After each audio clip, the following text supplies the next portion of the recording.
This is the Brain Trust, where I get to take the really complicated, sticky, messy questions that we all deal with in business and ask it of some of the smartest minds in the business world. Today, I have Cindy Whitehead, CEO and founder of Sprout Pharmaceuticals. You took the female Viagra, pushed it through the FDA, sold your company for $1 billion, which is truly amazing. SKEY, the president of SHEKNOWS, which has grown 3 times as you've been there. It's one of the top 5 women's media companies online. You also have the biggest conference for female bloggers. So congratulations to both of you. Thank you. I want to talk to you about funding.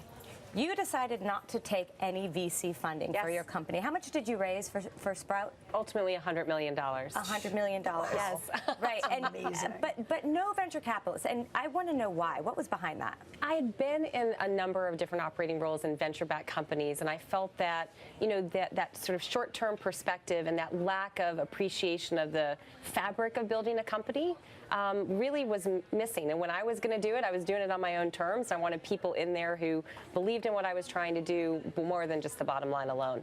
Well, and Sam, you've been in VC-backed companies, private equity, public companies. You've sort of run the gamut. And one of the things that I hear from people on the good side of getting venture money is that suddenly you're part of a club, right? Yep, and so you get this automatic network, and you get this group of people who can help you. Yep, no doubt. So I think that, and I've had good experiences in all of the above, whether it's public, private equity backed, private equity owned, VC backed, angel backed, and I've had terrible experiences with all of the above also.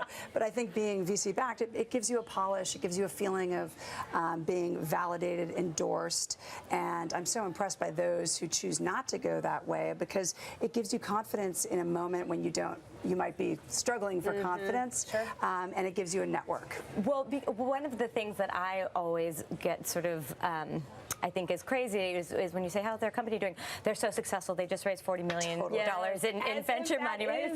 It's like, right, venture is littered with unsuccessful companies. Wow. Sure. Yes, that means it's weird that we celebrate that metric, isn't it? Like, they've just raised. For me, that was the moment of abject terror beginning. I had people's money. I had their kids' college tuition. It became very personal to me because of raising it through angels, so I really knew their family, what this money was earmarked for, and why I had to deliver it back and then some.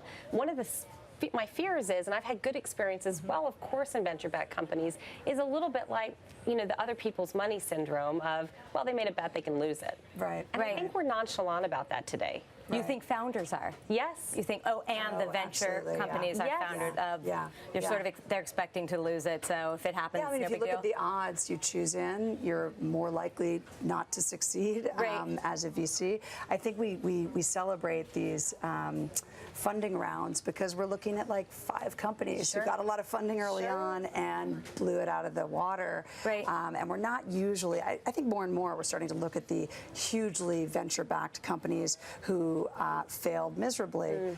I think that that's going to change a little bit, and that there'll be more due diligence, I hope. I interviewed Teresa Gao from Aspect Ventures, a venture company in San Francisco recently, and she said also, look, you got to know you're in it for the long haul with us, right? It's not just round 1. We are going to be together for a very long time. And so are you willing to do that? And do you really have your sights set on whatever X, which we are going to demand of you? And I think the founders I've been working with recently who are making this, who are contemplating investment capital, are really saying more than ever, as you are, Cindy, do I want this person in my business all the time? So smart. Which is so great to see. Yeah. My biggest fail early on was taking money from the wrong person. And what happened? We just completely philosophical differences, couldn't have been different in terms of what we thought about building the business. And it took a year of me getting them out, basically having somebody buy out their position. That was a painful year that had the ability to completely cripple the business. Now, my revenge is he would have made 40x's money, but who's counting? Sit on that fella. That is a perfect place to leave it. Thank you both.